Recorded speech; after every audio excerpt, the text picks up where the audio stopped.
Hello, and welcome to Social Isolation with me, Alex Ravenhall, the type of person you'd probably roll your eyes at for yet another awful pun. This podcast is a way for me to cope with the boredom and mental strain of being cooped inside for months on end, and hopefully provide some light entertainment for you, listening to people you don't know talk about things they love and are passionate about. Or, for the fans of the French comedic style Merde Calumbo, such content as What's the best month to make preserves? January.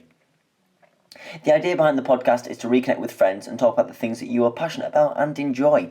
You'll be happy to know that even though I am an expert denim brewer, there isn't a podcast on the subject. Talking about things that you love releases those sweet endorphins we're all craving. And so, if you take anything away from this podcast, it's to ring, text or FaceTime that friend you haven't spoken to in a long time and have a nice long natter.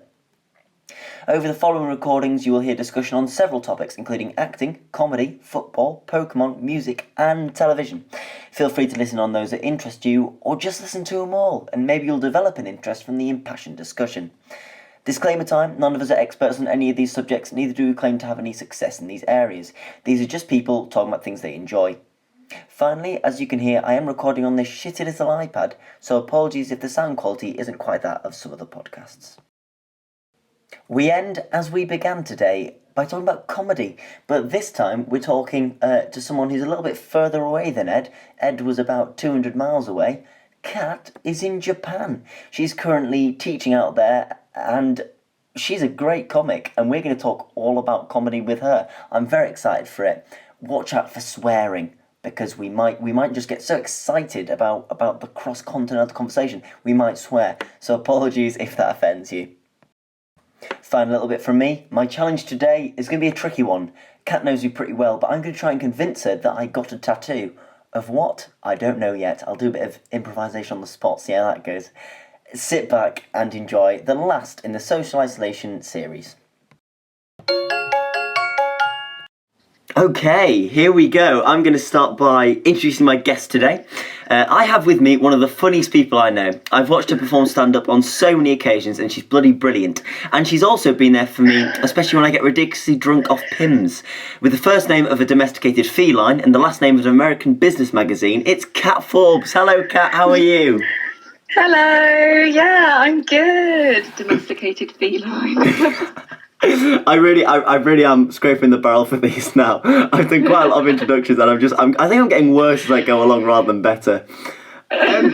Kat, this is quite incredible. We are currently 9,500 kilometres away, and we're talking like you're bloody next door. The furthest podcast I've recorded away so far was Devon, so you've absolutely smashed that out of the water. Oh yeah, taking us international. Yeah, officially the podcast has now gone global.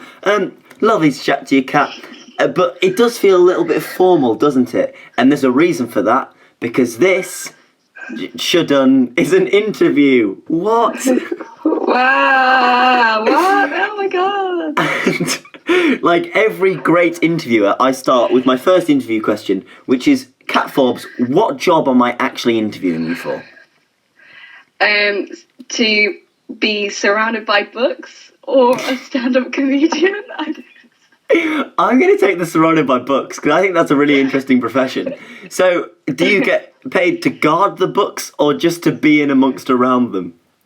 Just to be with them. They're nice things. They have good chat. Good yeah, banter. They do. Yeah, it's a lot easier to talk to a book than some bloody people out there. God. Yeah. Get some conversation, people. Lovely. I'm going to kick off with the interview, but I do notice, Kat, behind your head is a little poster that says Live, Laugh, Love. Are you, by any chance, a fan of comedy, Kat? I am a fan of comedy and of living and of loving. Well, we're going to stick with that laughing for now. And screw the questions. I'm going to talk to you all about comedy. And I'll tell you what, if you impress me with your answers, I'll give you the job as being in amongst the books. Best of luck. Oh, hang on, sorry, we have got someone at the door. If you want to come in. This is Henry the Hermit, Kat. He's the head of inamongstthebooks.org.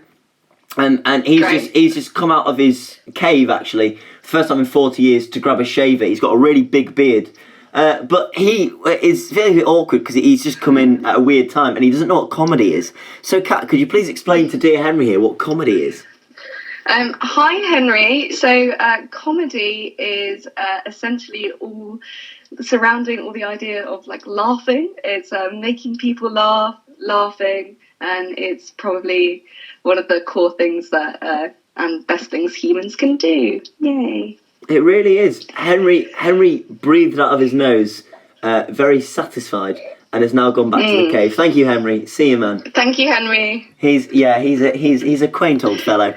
Kat, what would you say is your earliest memory of comedy? And with this question, it can either be like the first comedy you watched or the first time you realised something was comedy. Because for me, it's two different things. I watched a lot of comedies growing up, like on CVBC, that I didn't realise were meant to be comedies, if that makes sense. So what would you say is your earliest comedy memory? So I don't know if it's my earliest comedy memory, but it's probably the earliest I can recall. It's like a really strong memory that I have of sitting in front of the TV and watching Only Fools and Horses with my dad. Yeah. And it's the big Only Fools and Horses moment where they kind of drop the wrong chandelier. Oh, mate. Yeah. So was that exact episode? Is that the moment you remember? Yeah, like that exact moment, because my dad's like, oh, wait for it, like, you're like, wait, it's coming, like that kind of thing. There is nothing more frustrating, I think, when someone introduces you to something, but they're constantly going, it's coming, and you're like, just let me watch it, goddammit. It's like, similarly, this is Fools and Horses, right? The, when he falls off the bar. Yes, yeah, that one, yeah. So I had that exact thing. I think I was watching it with my uncle. And I'd never rewatched Only Fools and Horses. It's a very funny show. And it came up to the bit when he goes, act cool, Rodney. I might have completely butchered that, I apologise. And then he falls off the bar. And I just couldn't enjoy it because every single second he went, oh, here it comes. Oh, look, she's pulled up the bar. And I was like, well, I know what's going to happen now. So, yeah. But that's a good earliest memory. It's quite often for people, it's these classic sitcoms like that. I think Ed was Vicar of Dibley, Father Ted, all of these like kind of 90s, 80s, I think, sitcoms. I might have got the years wrong, but they're a little subcategory of their own.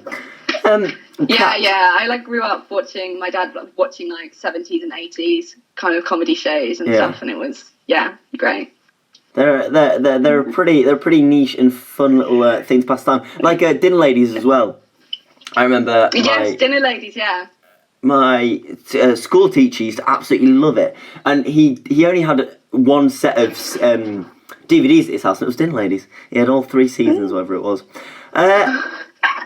Kat, what is your favourite platform of comedy? And by this, I mean probably watching, because I know you do perform stand-up very well, indeed, if I may say so myself. So, kind of like stand-up, sketch, TV, movie, and you might get a hybrid of the two, so it might be like TV sketch shows or something. So what would you say is your favourite? I'm thinking, I really, I don't know, it changes.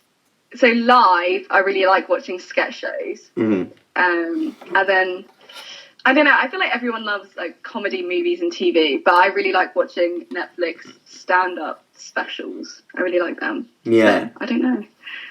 Well, I don't know, maybe, yeah. I don't really like TV sketch shows that much. Well, the thing with a TV sketch show, it's very difficult because you very much need a laughing track for it to work. But I'm personally not a huge fan of a laughing track because like I think it's a bit of a crux. So because sketch comedy, you have to have a reaction to it, otherwise it's extremely awkward. As I know from personal experiences, sometimes when shows don't go as good as you're hoping, and the audience really aren't on your side, there's nothing worse. So you do need it.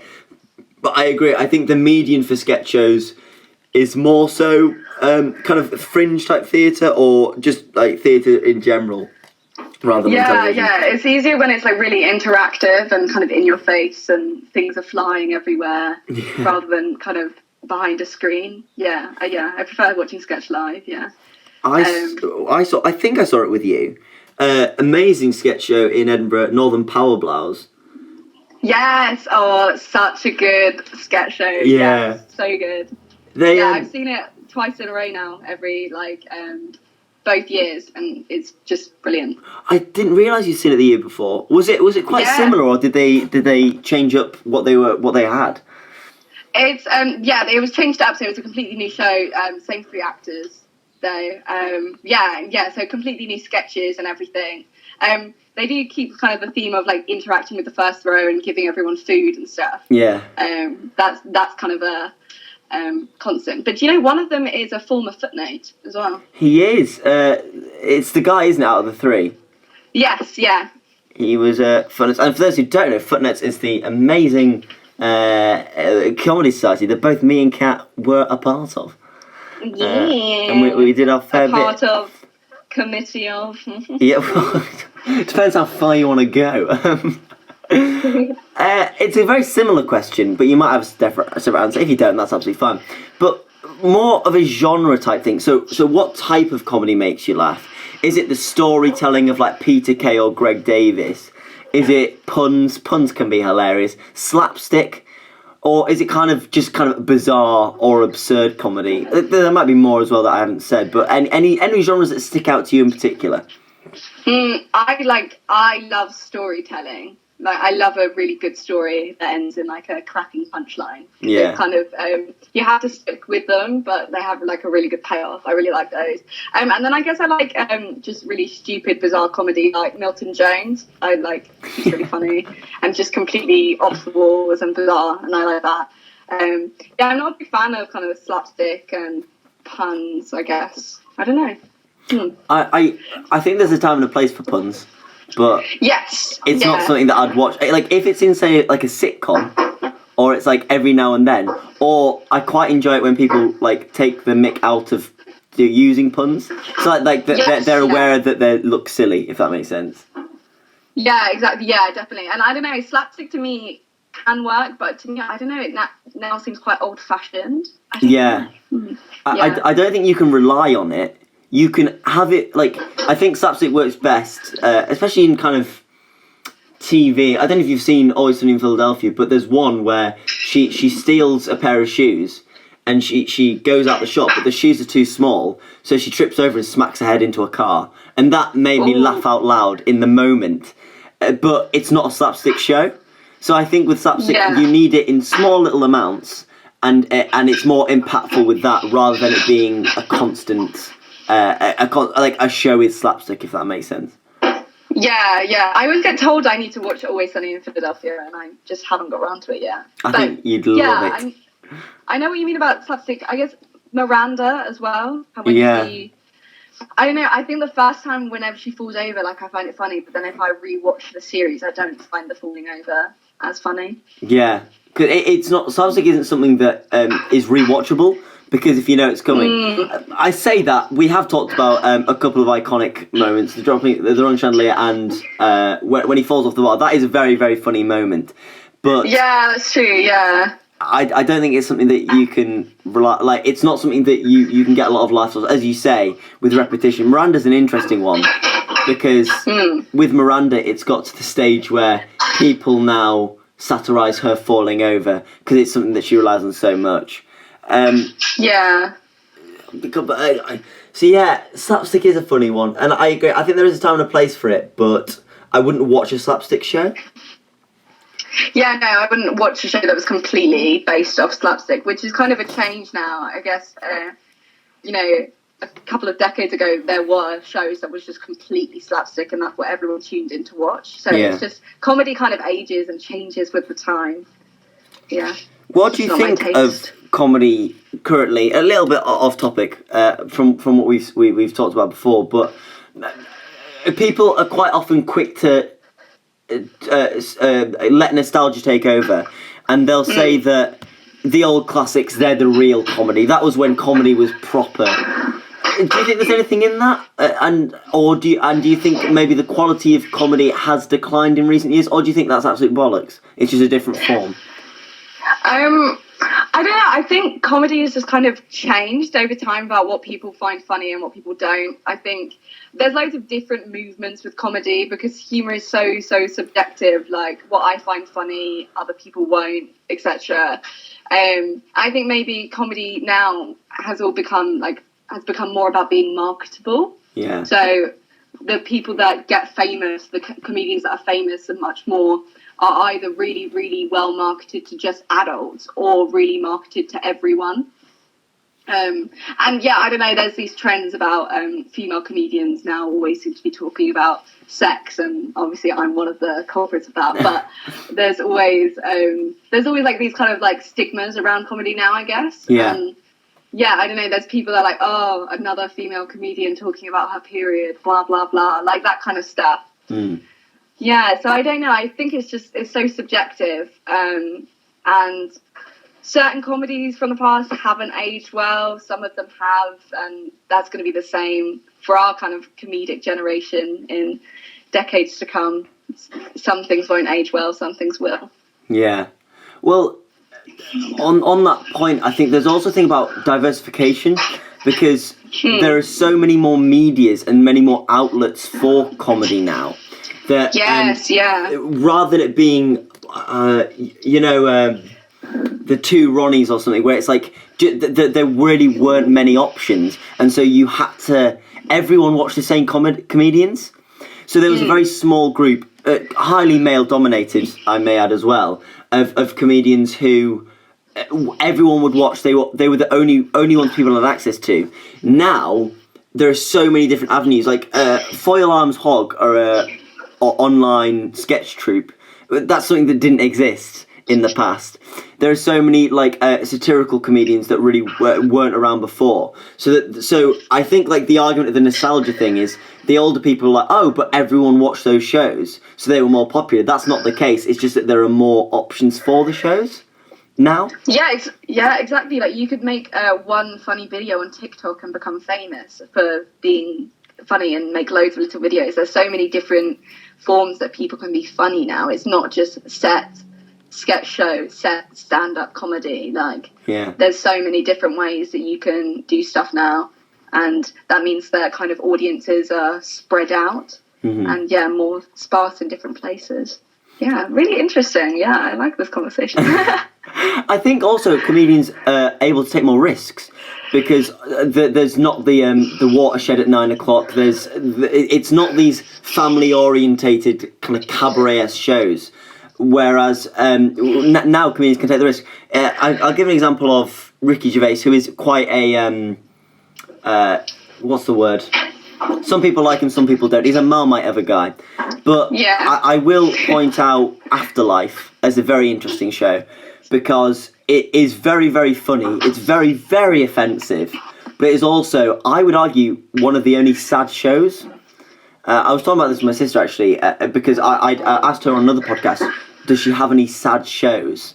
And that's kind of a weird question, but I do think Afterlife is sad. Have you seen Afterlife by any chance? No, I haven't. I keep, again, I always keep getting, like, people always tell me I need to watch Afterlife, and especially with the new season coming out, I need to get on that. I watched the UK Office, though, if that's the same. It's very similar. It's Ricky Gervais, isn't it? What do you think of Ricky Gervais? Because obviously he is quite a polarising figure, but I think that is what he wants, if that makes sense. Yes, he likes to be controversial, and it's kind of like he doesn't apologise for it. I don't know. I've liked the stuff I've seen him in. I don't feel like I've seen enough of him to really like form like a well-rounded opinion on him. But from what I've seen, I've liked. But I need to watch Afterlife, and I'll get back to you. Yeah, thank you very much. Yeah, he's one who I think I actually despised growing up. And then I watched Afterlife, and I gave him another chance, and then I watched a lot more of his shows. The Office. I think Extras is fantastic. I love Extras. And I reevaluated him, and I did get a lot of a different opinion. I do very much enjoy what he creates. Also, you mentioned TikTok earlier. Do you know Bo Burnham? Bo Burnham, yeah. Yeah, he was a Viner, Obviously, he'd done a bit of YouTube as well, but it's interesting to know, like he also got quite a lot of fame from 7 second videos, and now he's got 2 Netflix comedy specials. So I think you do make a very good point of there are a lot more grassroots comedians coming through, and because of, I think, amazing platforms such as TikTok, Vine, and YouTube especially, I think YouTube can provide for a lot of people to get a lot of free content out there, including this podcast. So yeah, I think grassroots is a real positive coming out of it. Do you think it's easier to get into comedy now, or because so many more people have access, there's actually a greater, even though there's more access points, there are more people doing it, so it's harder, or do you think it's easier now? I think it depends on what you're doing it for. So it's easier to be like get access to be in like gigs and do open mics, or put out funny videos on TikTok, put out funny videos on YouTube, etc.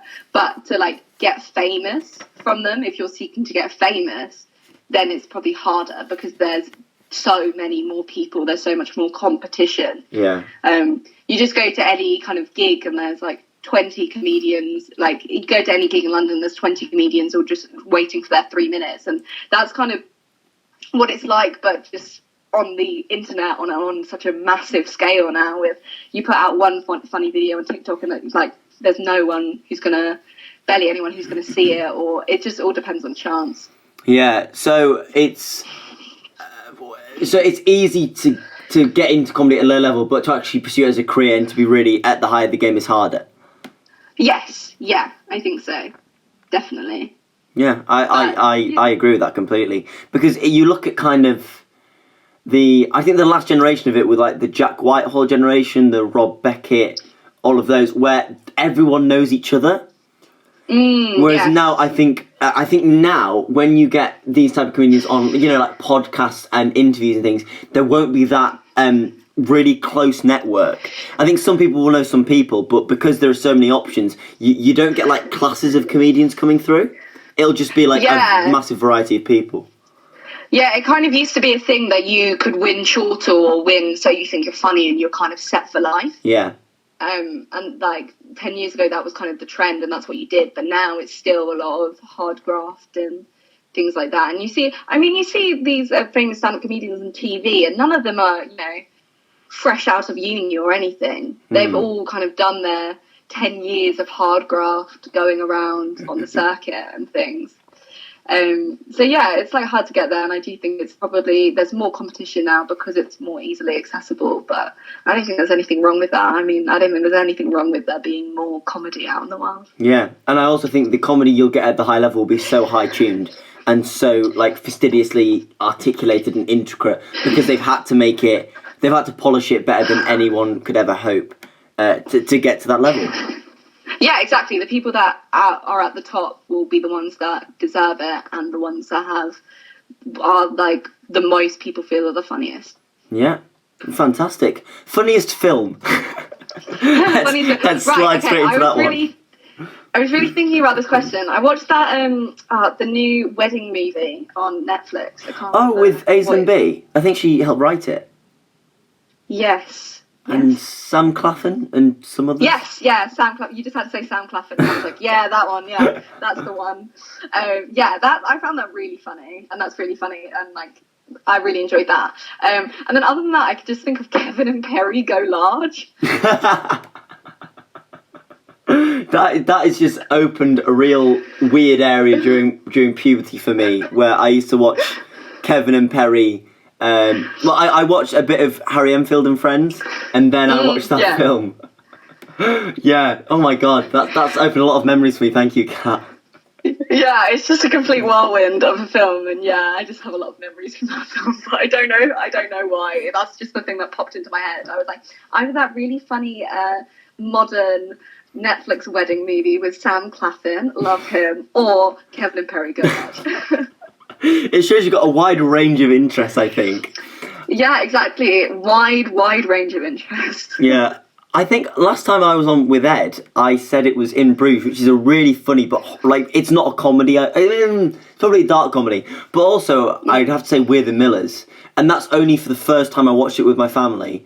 it was such, like, everyone was in such good form, and like everyone was absolutely pissing themselves the whole way through. And there was one line when Nick Offerman's character comes past in a caravan and goes, like, "Howdy neighbours, how are you?" And I can't remember the actor's name, but he goes, "Oh look, it's real life Flanders." And that was one of the funniest things I've ever heard in my life, and I'll take that joke with me to my grave. So yeah, I think, like, I wouldn't say the film was a lot, because I've rewatched it, it's still funny, but the first time I watched that film with my family, I'd say was probably the most I've laughed during a single film or a single showing of a film. Straight on to funniest TV show if you fancy. 9-9. 9-9. Yeah. Brooklyn Nine-Nine. I just love everything about it. Like, I recommend it to everyone I watch. I love Holt. I love Cheddar. I just love it all. I just love every character. It's such a unique and amazing TV show. I just love it. It really is. I don't know if I should break this news to you. I don't know if you already know, but the actor who played Cheddar... No, don't tell me. Don't remind me. It's Cheddar. It's sad, but we've got to move on. And I'll tell you what that dog did as a service. 9-9 is fantastic. I can't remember who got me into it, but I think Andy Samberg's superb. Have you seen any of his mock band stuff? No, I haven't. So he's had a couple of films come out where I think it started as a Saturday Night Live sketch, but I'm not sure. Where he makes like he satirises pop songs, and they're really, really funny. He's like the one called like Dick in a Box with Justin Timberlake. There are some really, really strange ones, but it's a really interesting niche. And also, on that subject, are you into musical comedy at all? Not really. I don't really. It's not like a big. I like kind of when stand-ups include kind of funny songs, or when I've seen Showstoppers at Edinburgh Fringe, but it's not really been. I don't kind of seek it out. Yeah, it's a weird subgenre. It's something I've got into more recently, but it's not something that a lot of people are into. So, and also I find with comedy musicians, they're also can be very serious at times. Tim Minchin and Bo Burnham, to mention just two, are like really, really funny. They make really funny songs. In fact, if I recommend anything to you, Kat, and it's this, listen to Prejudice by Tim Minchin. That is one of the best things I've ever heard. I think it's so funny. It's really funny the first time you hear it, and then it gets a bit old, but I recommend that for you. But yeah, it's an interesting one, and I do find that they end up going on to quite deep and dark subjects while they're going. But comedy music is a little subgenre that I'm a bit of a fan of. I just thought I really enjoyed this show when I went to Fringe last year. That This Is Going to Hurt. It's a book, but it's the guy who wrote it made it into a show, and he did like these incredibly funny songs throughout the entire show. Is that The Medic? Yes. Okay, yeah. So can you remind me of what the show was? It's about kind of his experiences of being working in a hospital and kind of being a resident, and being through like working in the NHS and in like OBGYN. And it's so it's so good. And he just made up all these like funny songs and got all the audience to sing along. It's a really, really good show. Very funny, but then also very moving, which I think is really nice when comedy has that kind of transition. Yeah, I agree with you entirely. On that note, obviously shows might not come back, but what 3 shows from last year's Fringe would you recommend for people going next year if they do run again? Do you have 3 shows that really stood out for you? Okay, so This Is Going to Hurt. Yeah. Definitely. The Man. Yeah. The Man was great. And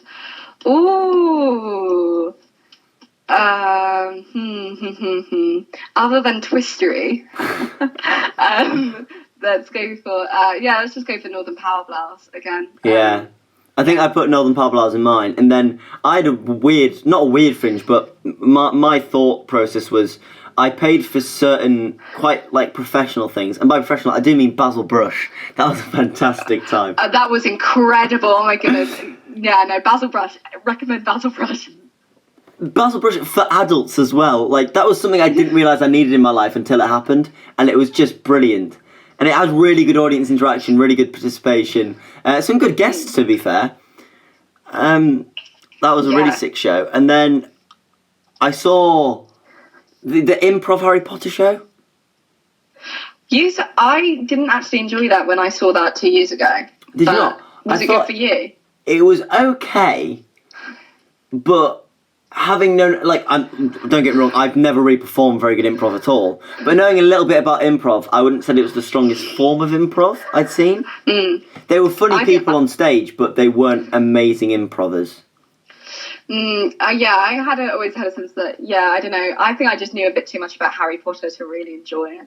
Yeah, exactly. Because, like, to be fair, one of the funny things was that, and this is really interesting, actually, because this is a good thing about the Fringe. So we ended up going to the Harry Potter show because we saw it was like a comedy car wash, I think there was the name of the show, but basically there was one guy would introduce 3 comedians. They'd all do a 5-minute set and then they talk about their shows. So it was a chance of promotion. And 2 of the shows from that, 2 of the acts from that we ended up going seeing. So one was a guy called something Nightly, I can't remember, but his show's called Twat Out of Hell, and it was horrifically offensive and it was hilarious. It was absolutely brilliant. And the other one was one of the guys from, was it Potter something? Spontaneous Potter? Spontaneous Potter, yeah. And firstly, that's a really good thing about the Fringe, that go to a lot of the free shows because you can actually get, like, that's how they promote sometimes through those shows. And also wait around because people promote for each other. Like, it's quite a nice little community. But yeah, Spontaneous Potter, the guy who was the guy who did the 5-minute set at the car wash was superb. So good that me and my friend ended up going to Spontaneous Potter. And he was good, but he's a stand-up rather than a improver, I'd say. Yeah, there's a kind of like a fine, not everyone can do like different mediums. Like, I personally can't improv very well. Yeah. Well, we haven't really talked about improv. Is that, what do you think of that as a comedy medium? Well, like, for me personally, I can like improv on when I'm stand up and someone like says something to me from the audience, I could be like, ha ha ha, like I can like quip. But I think it's actually it's so difficult for improv, especially like long form improv shows, for people to have that kind of diversity of characters and completely be on their toes. I think it's such a hard medium of comedy to be really good at. So when someone is so good at improv, I'm like, damn, incredible. Yeah. And I do really enjoy going to improv shows, like showstoppers, like improvised musicals and improvised, spontaneous Sherlock and those kind of things. Yeah. My only worry about improv is I feel on edge because I'm so scared that someone's not going to be able to think of something. So I'm in a constant state of tension when I watch it. And it's never that because, like the people who you see are fantastic. Because, there is a vetting process, because it is a very difficult thing to master. So, and it always brilliant when I watch it, but that's something that scares me. It's similar when you watch kind of like friends perform publicly. You're just worried for them sometimes. Yeah, definitely. Yeah, I think, also with improv shows, like, someone could come out of it and be like, oh my goodness, that was amazing, you've got to go, and then you go see the show the next night and it's not as good and you don't enjoy it at all. They're so subjective, like just from night to night. And I always find it sad if you really, really enjoy it, you can never rewatch it again. Yeah, that's true, because it's not the same experience, because it's the same set. It's interesting because obviously you mentioned before the podcast that like in the future you would quite like to do a Fringe run with your stand-up, which you would smash, by the way. But the thing about the Fringe is, like, you hear it a lot. The Fringe can make you feel like a god and like a rat. Like, it just depends on the night, because you can do the same set over and over again, and it doesn't matter. Like, it just depends on the audience. Sometimes you can have amazing days. Sometimes one person will turn up. Sometimes you'll have a sellout crowd and it'll go really badly. Sometimes you'll have 3 people and it'll be one of the best nights you have. So it's a real kind of, you see all sides of your comedy. I think it's a very good learning experience if you do want to go into it.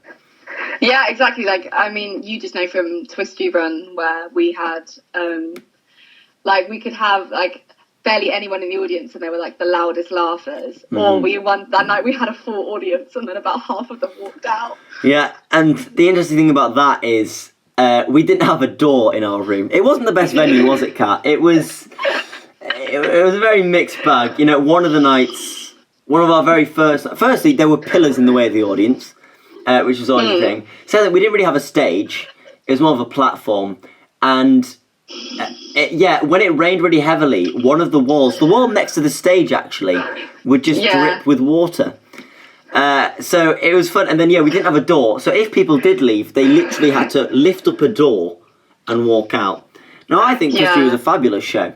And some nights we had absolutely stellar audiences. But that's the thing about the Fringe. You're going to get a lot of people. And a lot of people aren't going to spend the whole time. Especially at Free Fringe, they'll nip in and out. They will because they they've got the time. And, if they don't want to pay, they won't give you a donation at the end. So it's a heartbreaking but also a fantastic experience. And I think it's real, I think actually that's a good point. I think if you really are pursuing a career in comedy, no matter what genre, I highly recommend a Fringe. It doesn't have to be Edinburgh, although Edinburgh is a brilliant place to start. But if you go to a Fringe, I think I think that's really, because you'll be tested. I think you'll really be tested about whether you really can do this. Definitely. I think Edinburgh Fringe, our venue was kind of it was just quintessential Fringe. It's what makes Fringe the way it is. And it was just a brilliant time. That kind of venue is just hilarious and funny to work with. And and then people don't stick around, but you can have that same attitude when you're watching shows and you're gathering things from different comedians. I definitely heavily recommend the Edinburgh Fringe to anyone. It's just amazing. And as you were saying, it's so good. It's really good to test out. It gives you what's the word? It shows how determined you are to do this on a daily basis, if you can handle that. Because stand-up comedians on the circuit, they're not earning, loads of them don't earn anything, or even if they earn something, it's so little, and they have to drive all over the country, do it 3 times a week while juggling full-time jobs or part-time jobs just to try and pursue comedy for years and years. So the Edinburgh Fringe is definitely a way for you to see if this is really for you. Yeah, and it's also that thing of failure, which is kind of a classic in acting careers as well. In certain careers in the arts where it's not a steady income, it's a job where you've got to be at your best to make it. I think a Fringe is a really good place to, if you get heckled, you have to have the worst nights of your night to have the best, the worst nights of your life to have the best nights. So I think with comedy as well, so you kind of have to put yourself through that grueling experience to learn about your craft. And so you can, interestingly, a lot of comedians do the Fringe and then do a show, a proper run tour, because they use the Fringe as a sounding board for what works and what doesn't. Yeah, exactly. Yeah, you have people kind of testing out their Fringe shows before they go to the Fringe, then they go to the Fringe, and then they're like, okay, now I'm ready for an actual show, that kind of thing. And a lot of, when on the circuit and stuff, a lot of people don't really want to work with people who haven't done the Fringe before. Yeah. So you kind of, it's a really good place for you to, it's a complete sounding board, because people won't laugh if they don't want to laugh. Mm-hmm. I mean, I've had some of the most embarrassing comedy experiences ever at the Fringe. Hang on, we'll get on to that. I had one more bleeding point, but I've forgotten it. Never mind. I think the Fringe is a really good place to go. That was it, sorry. When you first start off with comedy, and this is very much the truth for me, I've done stand-up once, and it went really well, but I was surrounded by my friends, and although, I'm not saying your friends are just going to be nice to you the whole time, but at the same time, they're not going to let you fall and drop in front of a room of people. So there is a big difference, and it's a good starting point. A lot of people get into stand-up at university, so they'll do it when they, with a student group. That's how we both started, really. And in those situations, it's such a loving and good environment, but don't kind of let that fool you. because there is a huge difference between performing at a friendly venue and then going to the Fringe. So all I'm saying is maybe build yourself up a bit more. I'm not saying don't go for it, but you need to really be aware that that isn't the truth when you first start out. It's people really trying to give you the confidence to then have the bad shows that you can then push on from. Yeah. And I think, like, you and me in the comedy world are both essentially, like, barely even embryos. So I just think, it's crazy the amount of, for comedians to get where they get, they have to go through, like, complete like nightmares of gigs and heckling and everything to build that resilience. And the Fringe is a great place to do that. But yeah. Fantastic. I enjoyed that a lot. Next up, Kat, this is a good one for you. Your favourite stand-up comedian? I love Ali Wong. She's so good. She's got a couple of specials on Netflix, like Baby Cobra and Hard Knock Wife, and I absolutely love her and I love them. I don't know, I like a lot of female comedians because they give me kind of I like Catherine Ryan and Eliza Scherzinger and stuff like that. They give me a lot of I don't know, it's nice to see women be doing so well now, when it's such a kind of male dominated field that has been in the past. I'm trying to think, because I recognise that's it. She was in the new Harley Quinn film. She was, so I hadn't actually seen it, but I knew she was in it, and I'd read a bit about her. I listened to another podcast, which I mentioned a little bit. It's by Brett Goldstein. It's called Films to Be Buried With, and he often gets female comedians on it, and they're absolutely brilliant. But they often talk about the film Bridesmaids as a real cultural point where it was no longer that women played stereotypical characters. They were allowed to really just be funny in their own right. Do you know the film? Are you a fan of the film? Do you think that was the case? Yeah, Bridesmaids. I love Bridesmaids. I remember being like 14 when it was out, and because it was a 15, I was devastated I couldn't see it. Yeah. I remember everyone was buzzing like Bridesmaids. I absolutely love Bridesmaids. It's such a good film, and it allows it's something. I don't know, I think we kind of think of like male comedians as kind of the gross ones, and maybe there's like a kind of idea in society that like men can be gross and women can't. Women have to be like these prim, proper and like perfect people. And Bridesmaids, they were just disgusting, and I just loved it. Yeah, there was it's a really brilliant film. I agree. It's a film that I absolutely loved. Before I knew that was a thing, before I realised just how important the film was.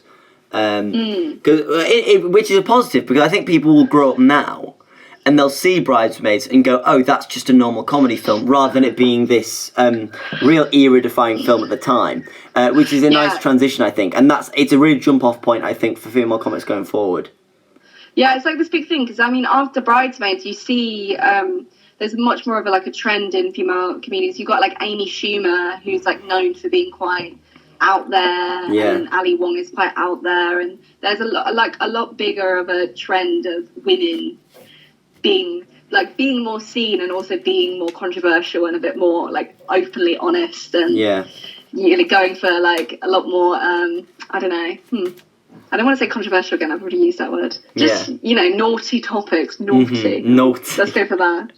It also it sent off really kicked off the career of what's her name,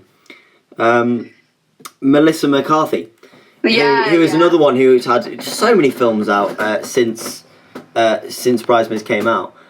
Spy, what's the other one? Tammy is a really funny film, and Identity Thief. So she's really had you see a lot of the comedians from that go on and do really sick things, which is a real positive, I think, going forward. Lovely stuff. Now you nearly touched on it, but I did put you off. But please tell me your worst comedy experiences. Something that's really not funny or embarrassing. It can be something you watched, or it can be something that you experienced, Kat. Now please let me know. I I've got a couple. One of them I now think is funny, but at the time, well, I don't know. At the time, I did think it's funny, but I think I'm a bit crazy. Okay, the one I really was the worst was my first year of ever doing Edinburgh Fringe. I think it was like my third gig. Was this stand-up or sketch?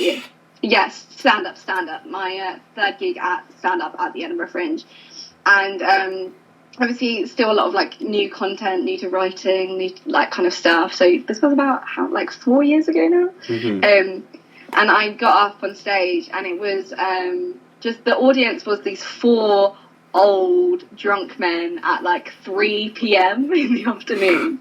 That is very Fringe. Yeah, and I was kind of on a lineup with these comedians that were quite dark and, you know, kind of going for like some weird anti-comedy stuff and things. And these guys were really laughing at them. And I'd only had one set that I always was just doing. I had only ever written one set. Yeah. And so then I get up on stage and I'm like, hi, this is a thing I did when I was 14. And just no one laughed at all. Oh. And it was just horrendous. And I was really embarrassed about it. And I had to go to M&S and get a drinking coconut afterwards to soothe my soul. Yeah. That's the only way to be fair. Drinking coconuts, they're great. Yeah. Just a coconut, yeah. But yeah, and that was really embarrassing. And that's the worst time, that's the worst I've ever kind of bombed. But it was a good experience. It told me I need to have a lot more kind of sets up my roster to read the audience a bit more. Also just to kind of take it on the chin and just take it as like, oh, not everyone's going to find you funny. That's okay. Yeah. Whereas, because previous to that, I'd always been like, the audience had been my friends and stuff like that. And, you know, I was like, maybe I am funny, haha. And then you go up and you're like, oh, okay. Yeah. Reel it in. So yeah. And then the other one, I don't know, it's kind of horrendous, but it was at this year's Fringe, when 5 minutes before I went on stage, I need to go to the toilet, and then I went to the toilet and then dropped my phone immediately in the toilet. No. And so then I had to spend my gig and just be talking to a microphone while kind of rhythmically shaking the water out of my phone in front of a live audience. Did you mention it at the start, or did you just not I mentioned it at the start. I mentioned it at the start. But yeah, I don't know. It just kind of ruined the whole aesthetic of the set, because I like to. I never look at my phone. I never look at notes. When I go on stage, I think it just confuses me more than anything. And I like to be really pronounced with my body, and I'm constantly just trying to work on my mic work at the moment. Yeah. The way I hold the mic, I don't really like. And that kind of thing, that kind of just to have my phone and have to be shaking water out of it and have a restriction was really off-putting, and it just really wasn't enjoyable. It would also knock you off kilter for the set as well if you got that just happened before. Exactly, and so I couldn't even focus on how I wanted to hold the mic. I was too busy just shaking a phone and just kind of stilted as well, just stilted trying to talk. And a lot of my humour doesn't really come from what I say. It comes from what I do based off what I say. Yeah. And that was inhibiting, I guess. You've just remind me of. So I mentioned this comedy car wash. So there were 3 performers. 2 of them were fantastic and went on to do really good things, and we went to watch other shows. The other guy that got on had just come back from America, and he did offensive one-liners that went down awfully. And when he finished, half the audience stood up and left. And on top of that, he dropped his iPad and smashed it during it. And it was just, I didn't know, I couldn't cope in that. I just wanted to be anywhere but there in the room. And I wasn't even on stage. It was just, oh my God. It hurt a lot to watch. And I as an audience member, I get so nervous sometimes, especially at Fringe stuff, because you can tell within the first 5 minutes, I think, what kind of quality the show's going to be. And then, but I'd never leave a show. I just can't bring myself to. I'll donate to shows that I think are absolutely awful, and there were shows there which I won't name because it's not their fault. But yeah, so that's probably one of mine. Another one was when I went to Edinburgh with your good self, and I hadn't learnt one of the sketches, and I'd forgotten about. And I was there, and I felt awful. It was like a nightmare. It was a genuine nightmare for me, because like I dreamt about going on stage and not knowing my lines, and I got to Edinburgh and I didn't know one of the sketches, and it was terrifying. Yeah. They all worked out in the end. I think with Free Fringe, it's nice. I think you get to a point at Fringe when you get a bit like nihilistic. Yeah. So the first kind of 7 days, you really, really care. You're like, okay, right, we've got to do this, blah, blah, blah, blah, blah. And then after that, it just gets to a point where you're like, let's just make this as fun as possible for us. Like, if the audience walks out, they've already walked out while we've been trying to make it happen. I corpsed every night, I think, because I was having such a good time. Yeah, exactly. You just kind of get, like, nihilistic, like, you just get completely kind of crazy because it doesn't matter. It gets to a point where you know the show so well, and you also know that the show is so subjective that even if you're even if you're completely being so serious about it and so like everything and getting so emotionally attached to it, and people still walk out. Whereas if you just have a good time with it and don't let it affect you personally, people will walk out and it won't hurt as much. I'll tell you what, it was such an eye-opening experience for me as a performer as well, because the most shows I'd ever done in a row were 3. And I used to get kind of a placebo sore throat because I was so stressed about, being on stage. I performed 13 shows in 14 days. And it would have been 14 if the venue hadn't burst for a day. And so, that was such an eye-opening thing. And as you say, you just got to take every day as it is. And they do start to blend into one. Fringe is so interesting because the first 4 days are the longest days of your entire life. The first day of Edinburgh was the longest day of my life. The first night we performed, was the longest day of my life ever. And then by the end of it, you can't keep hold of one day. It goes so quickly. So it's just bizarre. This should have been called the Fringe podcast because... Yeah, we do just talk about Fringe a lot. Ooh. Yeah. But Edinburgh. I love Edinburgh. Like I miss Edinburgh when I'm not there, and then when I am there, I'm like, whoa. I didn't manage to see a lot of stuff last year. This Edinburgh when I went with you. I usually the previous years I've gone, I've seen a lot more stuff, kind of 4 shows a day, watching and then performing and stuff. But this year I went, did a bit calmer, had a bit more party, had a bit more social aspect of the Fringe, which was really nice. So I think it takes everyone a good time to work out a balance for Fringe, especially thankfully this year I was performing stand-up, which was great, but I was producing our show, so I didn't have kind of the constant stress that you kind of did. When you're performing, it really takes it out of you, I'd say. But just love Fringe. Go to Fringe. Yeah, that's the message to take away from this. Go to bloody Fringe. Kat, what's your favourite comedy performance you've ever done personally? So we've had your worst. What was your best? What was your best gig you ever had? Okay, again, I've got 2. I never just have one answer, sorry. I think either hilarity. Oh, I was going to say that for you, as in, I watched you there. Sorry, and you know the one?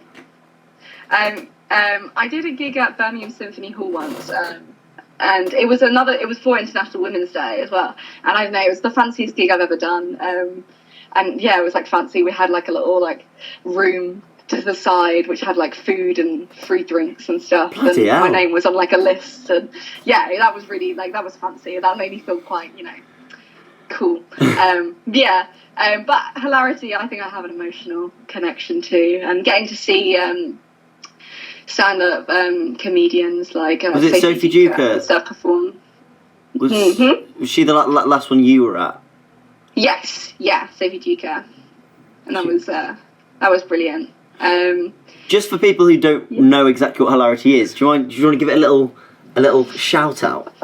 Okay, so hilarity is an event that Birmingham Footnotes puts on every year for International Women's Day, and it's to celebrate female comedians. And what Birmingham Footnotes does is they have 4 or 5, I don't know how many you guys had this year, kind of stand-up comedians from Birmingham Footnotes, all women, or all female identifying or non-binary, and they perform with a compere from Birmingham Footnotes, and then we usually have we have kind of 2 kind of guest acts.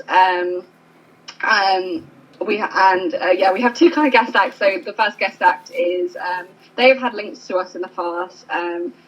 Kind of Yasmin Day has been there a couple of times, and she's really good. And then we have a professional stand-up comedian that we pay. We have a professional stand-up comedian, and she will perform. And then all the kind of money raised from that night goes to a charity that Birmingham Footnotes has the committee has chosen. It's usually for women. So one of the years I did it was SmartWorks, that helped get homeless women in Birmingham, kind of helped them get jobs, and that was really good. Yeah, it's an absolutely terrific event, and the standard is so high there. And I watched Kat, and she had me in tears. She did.